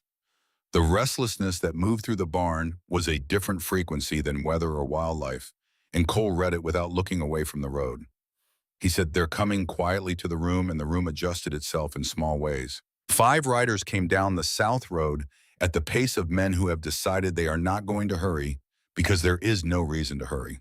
Earl Dawson was in front, which was how Cole had imagined him, a man who led from the front, not because he was brave, but because he had calculated that the situation warranted it and had reached that calculation without emotion.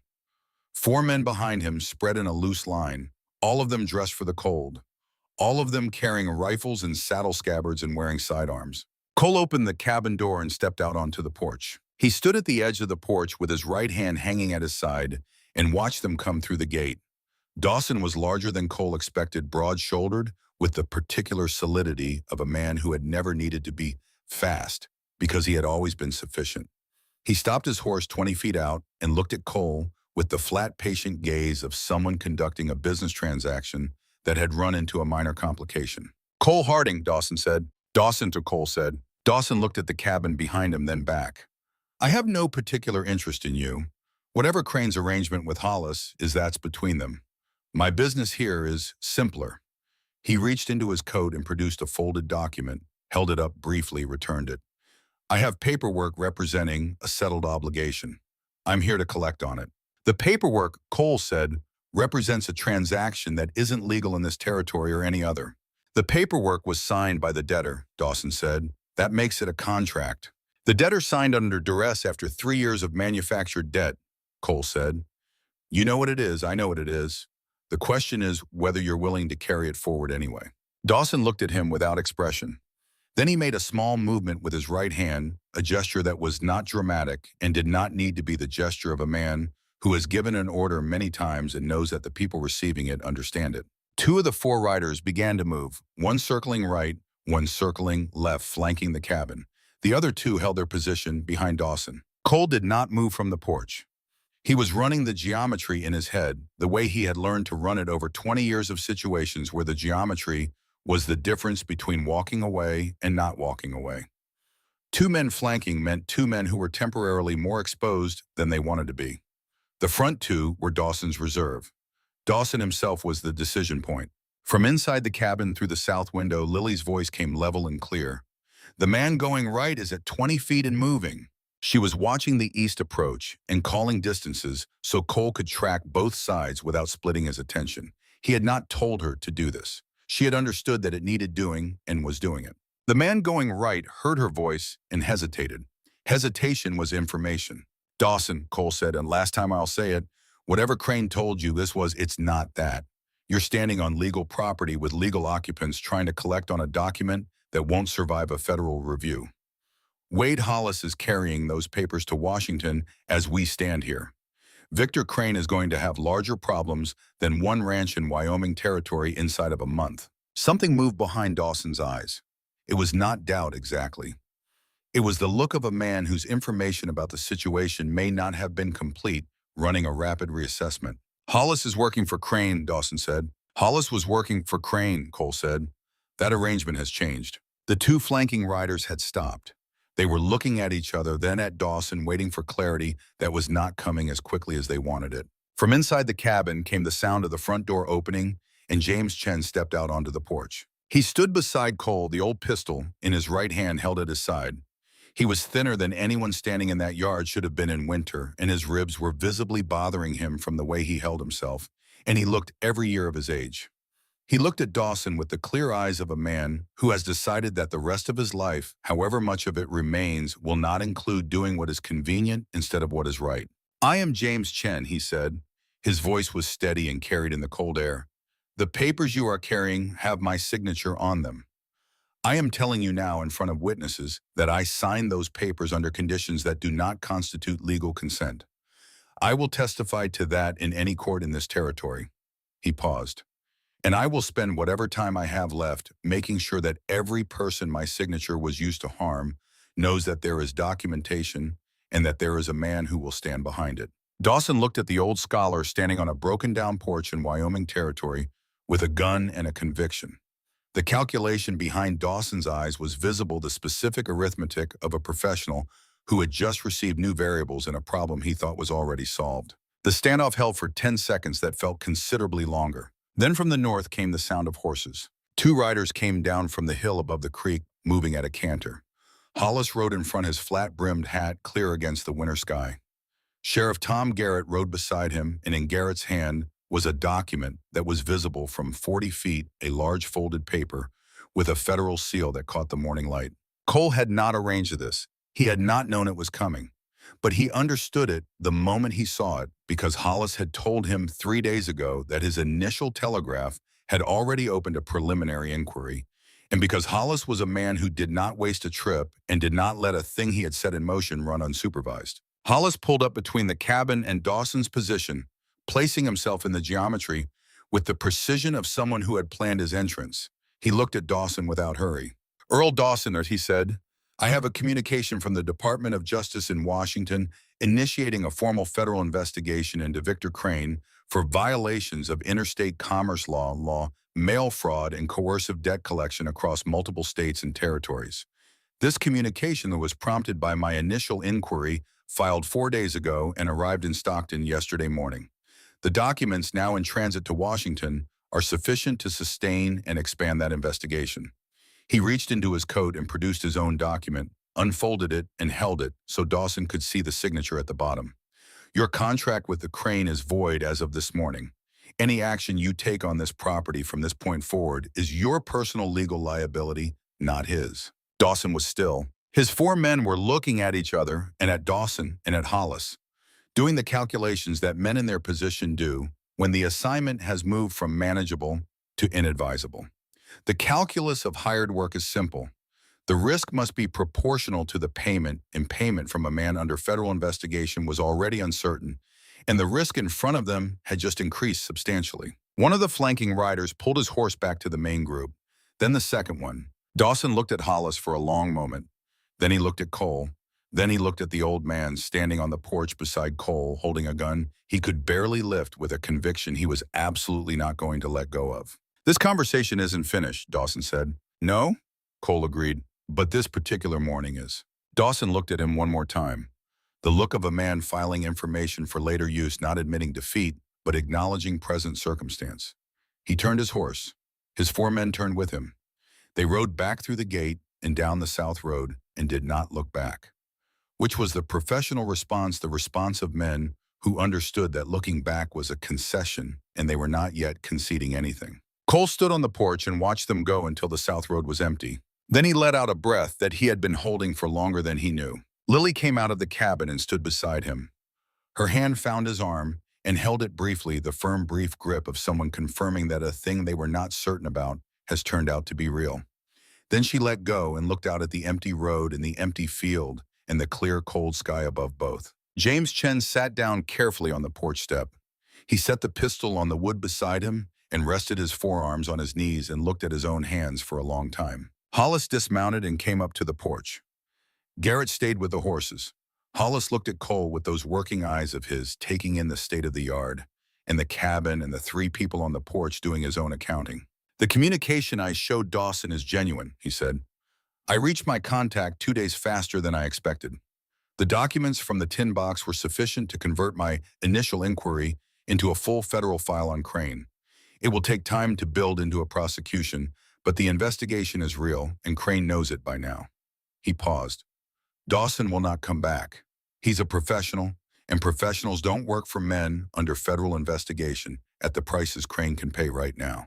And Crane himself, Cole said. Crane is a problem that will be dealt with through processes that will take longer than either of us would like, Hollis said. But his reach in this territory is effectively over. He can no longer operate here through surrogates without those surrogates bearing the full personal risk of federal exposure. He looked at Cole steadily. That doesn't make you safe everywhere, it makes you safe here. Cole looked at him. The warrant. The warrant from Kansas, Hollis said, was signed by a judge who has now been identified in the federal file as one of several county officials in Barton County whose decisions appear to have been influenced by Crane's financial arrangements. That specific warrant is being reviewed. He reached into his coat and produced a letter, held it out. This is from a judge in Caldwell County, Kansas, not one of Crane's judges, a man named Hector Marsh. He is requesting your voluntary appearance in his court to provide testimony about the events involving Thomas Briggs. Voluntary, with the testimony of all available witnesses to be heard and considered. He paused. It is not a guarantee, but it is a fair proceeding, which is all a fair proceeding ever is. Cole took the letter and looked at it. The handwriting was clear and formal. He folded it and put it in his coat pocket beside the deed to the ranch. I'll go in the spring, he said. Hollis nodded once as if this answer was precisely what he expected and precisely what he needed to hear. He turned to go, then stopped. He looked at James Chen sitting on the porch step at the old man looking at his own hands.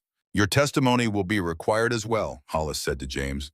At some point, when the investigation reaches the stage where individual transactions are being documented. He spoke without judgment, which was harder to receive than judgment would have been. Your cooperation will matter. James Chen looked up. I will give it, he said, everything I know and everything I signed.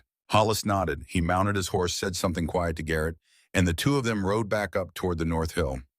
Cole watched them go and thought about the specific quality of debt that existed between himself and Wade Hollis, a debt that had no clear name and no obvious means of repayment and would probably just have to be carried as a fact about the world the way some true things are carried because there is no better place for them. The rest of the day was quiet. Cole and James Chen sat on the porch in the afternoon sun, which had enough strength at this hour to take the edge off the cold without pretending to warmth it could not deliver.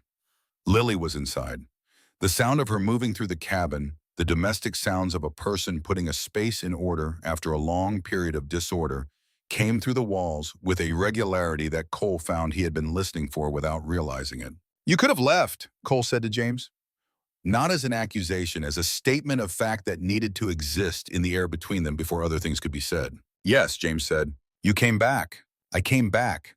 James looked at his hands, the hands of a scholar who had done laboring work and were permanently changed by it. "I have thought a great deal about the kind of man who leaves and the kind of man who comes back. They are not always different men. Sometimes they are the same man at different points in the same life." Cole said nothing. "What I did," James said, "is a thing that does not go away because I have returned. I understand that. My daughter understands that better than I do, probably." He paused. "But I learned something in the months I was away. I learned that there is a particular suffering that comes from knowing what you should do and choosing not to do it, and there is a different and considerably worse suffering that comes from not doing the thing and then having to live in the world that your choice created." He looked at Cole with the eyes of a man who has spent his life measuring the weight of things. "I chose wrong. I am living in the world that created. The only question left is what I do now." Cole thought about that. He thought about Tommy Briggs's signature at the bottom of a receipt. He thought about 6 months of running from a choice that had been forced on him in a second, a choice he had not made but had been required to live with regardless. He thought about the difference between the guilt of a thing done wrong and the guilt of a thing done in the only way available to you, and how long it could take to tell those two guilts apart. "She's not going to forgive you right away," Cole said. "No, but she hasn't sent you away." James was quiet for a moment. "No, she hasn't." "That's not nothing," Cole said. James looked at him. "No," he said, "that is not nothing." They sat together in the afternoon cold, and the sun moved across the southern sky at its winter angle, low and thorough, touching everything it reached with a light that was too thin for warmth, but sufficient for visibility, which was sometimes all a light needed to be. That evening, after James had gone to his corner and the cabin had settled into its nighttime quiet, Cole and Lily sat by the fire. This was not unusual. They had done this every evening for weeks now. But the quality of this particular evening was different from the others, changed by everything that had happened in the preceding hours by the yard full of armed men, that was now an empty yard, by the federal letter in Cole's coat pocket, by the old man sleeping in the corner, who had come back when he could have kept going. Cole looked into the fire for a while. Then he looked at Lily. She was looking at him already. She had been, he thought, for some time. "I have to tell you something," he said. She waited. "I came here to stop," he said. "Not to rest, to stop. I bought this place for $10 because it looked like the kind of place where a man could put himself down in the snow and let the winter take him without anyone noticing or caring." He said it plainly, the way he said things that needed to be said without embellishment. "I had no intention of surviving the winter, particularly. I had no plan for spring. I was done with planning." Lily looked at him without interrupting. "I want you to know that," he said, "because if you are going to know me at all, you should know what I was when I came through that door. Not what I've been since, but what I was before you were in the corner when I got here." The fire shifted and the light moved across the walls. "I know what you were," Lily said. He looked at her. "A man does not care that much about the straightness of a fence," she said quietly, "if he has no intention of needing the fence to be straight. A man does not rehang a shutter properly and nail down floors and clean windows and bring in firewood and plan for cold he does not intend to survive." She looked at him with the clear directness she brought to everything. "You stopped stopping the day you decided to fix the shutter. I think you knew that, and I think it frightened you." Cole was quiet for a moment. "Maybe," he said. "I was not much better," she said. "I told myself I was waiting for my father, but I was also waiting to see what happened next. And then you came through the door with a gun, and then you lowered it, and I thought, That is a man who can be surprised into decency. That is something to find out more about. She held her cup with both hands and looked into it. I knew from the second week. The way you worked at the beginning, not like a man building something, like a man trying to exhaust himself on purpose. She paused. So I gave you a reason to stop trying to exhaust yourself. I did not plan it. I just cooked the stew and mended the cloth and was present, and I let you notice that I was present, and I waited to see if it was enough. He looked at her for a long moment. It was enough, he said. The fire shifted again.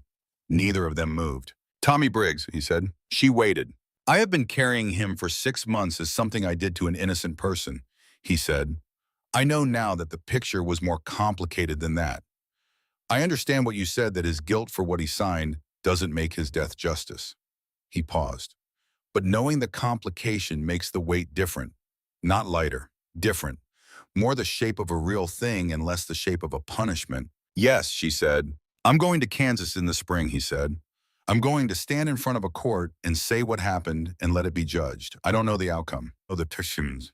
I know you are, she said. I've known that for a while. You're not going to tell me not to go. No. She looked at the fire. I'm going to tell you to come back. He looked at her profile in the firelight, the strong line of it, the particular quality of stillness in it that he had been watching since the first day and had never entirely stopped watching. When I come back, he said, and then stopped, because what came next was large, and he had never been good at large things said out loud, had always done better with large things done quietly over time. She looked at him. When I come back, he said, I want to start something that isn't about surviving the winter. He looked at his hands. I don't have the right words for it, but I think you know what I mean. Lily looked at him for a long moment. In her eyes was the composite thing he had come to know as her considering expression, the expression she wore when she was taking something seriously enough to give it the time it deserved. Then something in it changed, settled, resolved into something simpler and more definitive.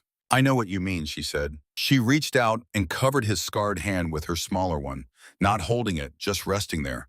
The warmth of contact without the weight of possession, the particular quality of a thing offered freely that does not require an immediate answer because it already has one. They sat like that until the fire needed tending. Then Cole got up and added the last log of the night, and the flames rose in the familiar way, and the warmth expanded through the small room, and outside the Wyoming territory spread its cold and empty miles in every direction, indifferent and magnificent, full of the kind of silence that is not absence but presence, the presence of space and time, and the particular dignity of land that has not yet been asked to be anything other than what it is. January turned. The work continued, which was the only true thing that could be said about the weeks that followed. Cole finished the barn, not the cosmetic repairs he had done in the first days, but the structural work, the kind that required understanding what you were working with and committing to a result. He pulled the collapsed eastern section down entirely and rebuilt it, working from the sill plates up, framing the new section with lumber he hauled from Stockton on 2 separate trips. The work went slowly in the cold. He did not mind. His father had believed that good work in bad conditions was its own kind of argument against the idea that conditions determined outcomes. And Cole was finding in his 35th year that the old man had not been entirely wrong about that. James Chen, as his ribs healed, found his usefulness in the small interior tasks that a cabin required to become a home rather than just shelter. He was methodical about it, in the way of a man who has always been methodical about things that required patience. He repaired the hinges on the storage trunk, reseated the stones in the fireplace surround where 2 had come loose from the mortar, reorganized the root cellar under the floorboards, with the systematic logic of someone who had once organized a library and understood the importance of being able to find a thing without searching for it. He and Lily worked alongside each other in the cabin on the cold days, and the silence between them had the quality of a negotiation in progress, cautious and careful, neither of them pushing toward a resolution before the resolution was ready. Cole watched this from a careful distance and said nothing about it. He understood that what was happening between a father and a daughter who were relearning each other across the wreckage of a profound betrayal was not a process that benefited from commentary. It moved at its own pace, and the pace was slow, and slow was appropriate. There were small signs. James began cooking in the evenings when Lily was tired, not announcing it, simply doing it. Once Cole came in from the barn late to find the 2 of them sitting at the table with a single lamp between them, James reading aloud from one of the books he had retrieved from the trunk at the back of the cabin. He stopped when Cole entered. Lily did not ask him to continue, but she did not immediately stand and move away either. She sat with her hands in her lap and looked at the table, and after a moment Cole busied himself with something near the fire, and after another moment James found his place on the page and continued reading. It was not forgiveness, it was not absolution, but it was something alive which was more than there had been. In the evenings, Lily would sometimes read on her own the books James had brought from California and left behind when he left. She read them in both English and Chinese, sometimes aloud, sometimes to herself, and the sound of her voice in the cabin on those evenings was a sound Cole found himself listening for when it stopped. She asked him once while she was reading, and he was working on a piece of equipment by the fire, what he had wanted to be when he was young, before the gun and the territory and all the rest of it. He thought about it honestly. A carpenter, he said, like my father. She looked up from her book. And now, he thought about the barn taking shape outside, about the fence line running straight and true along the eastern boundary, about the window he had cleaned and the floor he had nailed down and the shutter he had rehung on proper hardware. Maybe not so different, he said. She went back to her book, but he saw the small change in the corner of her mouth that he had come to know as her version of a substantial smile, the one she kept close rather than displaying the one that meant she was genuinely pleased by something rather than performing pleasure for an audience. February came in hard and departed hard the way February does in Wyoming without apology. March arrived with the same cold, but a different light in it. Something shifted in the angle and duration of the sun that the body recognized before the calendar confirmed it. The snow began to change quality on the south-facing slopes, losing its crystalline hardness and taking on the granular softness that precedes melting. Cole sent a letter to Judge Hector Marsh in Caldwell County, Kansas, through the postal agent in Stockton. He told the judge he would present himself at the court in April, as requested, to give full testimony regarding the events of the previous June. He asked that the relevant witnesses be subpoenaed in advance of his arrival. He signed his real name to the letter and used the ranch address because a man who is trying to do a thing correctly starts by being findable. He showed the letter to Lily before he sent it. She read it and handed it back without changing anything. That was the most complete endorsement he could have asked for. He showed it to James Chen as well. James read it slowly, nodded once, and said, "When the investigation reaches the point where my testimony about Crane's methods is required, I will be there also." He said it with the settled certainty of a man who has located the place in himself where the line is and has stepped back behind it, not dramatically, not with announcements, simply as a statement of intention that did not require ceremony to be real. There was a morning in the last week of March when Cole was working on the eastern fence line. The final section, the part he had been saving without quite admitting he was saving it, and the day was clear, and the air had a different quality than the air of any previous day, since his arrival, warmer by degrees that were not dramatic but were unmistakable. The snow on the field had retreated to the shadowed places, the hollows in the north-facing runs below the hills, and the ground that was emerging in the open spaces was dark and damp and smelled of the specific promise of earth returning to use. He was nailing the last post when Lily called from the garden patch she had laid out near the south wall of the cabin, the small rectangular plot she had dug and amended through February, and had been watching with patient attention since. He set the hammer down and walked over. She was crouching in the turned earth, looking at something. When he came up beside her, she pointed at a section near the center of the plot where the soil was slightly raised in a line, lifted by whatever was pushing upward through it from below. Green tips, small as a fingernail, pale green shading to darker green, fragile in the absolute way of beginnings, barely asserting themselves above the dark soil. "What is it?" he said. "My mother called them the flowers of patient people," she said. "The first ones after the snow." She looked at them for a moment. "I don't know if they'll take here." The soil is different from what she knew, but they came up. He crouched beside her and looked at the small green tips emerging from the black earth, at the way the morning light lay on them, at the evidence they represented of something surviving what had been thrown at it and continuing. Anyway, not heroically, not with drama, simply with the persistence of a living thing that has not been given a reason good enough to stop. He stood up and looked out at the ranch. The barn stood straight and solid at its new eastern end. The fence ran true along the boundary. The cabin held its place against the hill with the quiet solidity of a structure that had been properly attended to its windows, cleaned its porch, repaired its chimney, drawing smoke evenly into the clear spring air. He thought about $10. about a deed thin enough to fold into a coat pocket, about a man who had come here to put himself down in the snow, and the woman in the corner who had already been there waiting not for rescue but for something worth staying for. He looked at Lily still crouching by her garden, her hand near the small green shoots without touching them close enough to feel the specific warmth that living things put out even in cold air. "I'll be back from Kansas by mid-April," he said, "assuming a fair hearing, which is what Marsh runs." "I know," she said. "When I come back," he said, "we could talk about cattle. Small herd to start. The pasture on the north slope is better than it looks once the snow clears." Lily stood up and looked at him. The light on her face was the spring light of a Wyoming morning, clean and generous, the light of a season that does not apologize for following winter. In her expression was the thing that had been building through months of shared difficulty and shared work and shared silence, that quiet certainty that develops between people when they have been tested by the same things from the same side. "We could talk about a great many things," she said. He looked at her. He looked at the green shoots in the dark earth.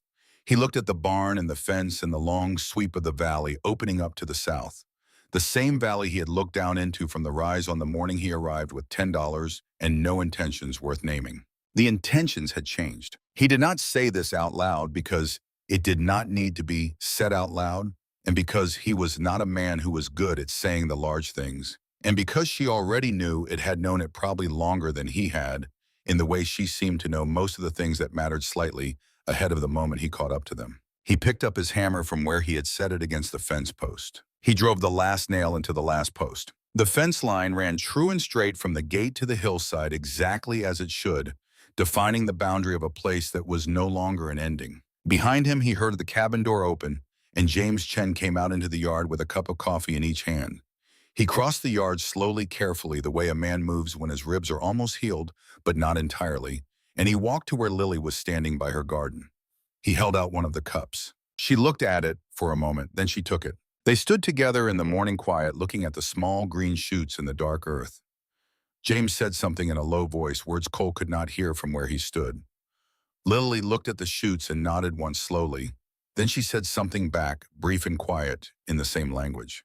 James Chen looked at his daughter's profile in the spring light, and in his face was something that had not been there on the day he had arrived, not yet, but was here now. Not forgiveness received, because that was not his to claim, but the knowledge that he was standing in the right place, doing the right thing beside the person he had most failed and most loved, and that she had not moved away. It was not enough to undo what had been done. Nothing would ever be enough for that. But it was a beginning, and beginnings in Cole's experience were the most honest form of hope there was. Cole leaned on the fence post and looked out at the valley. The spring was coming. The $10 ranch was ready for it.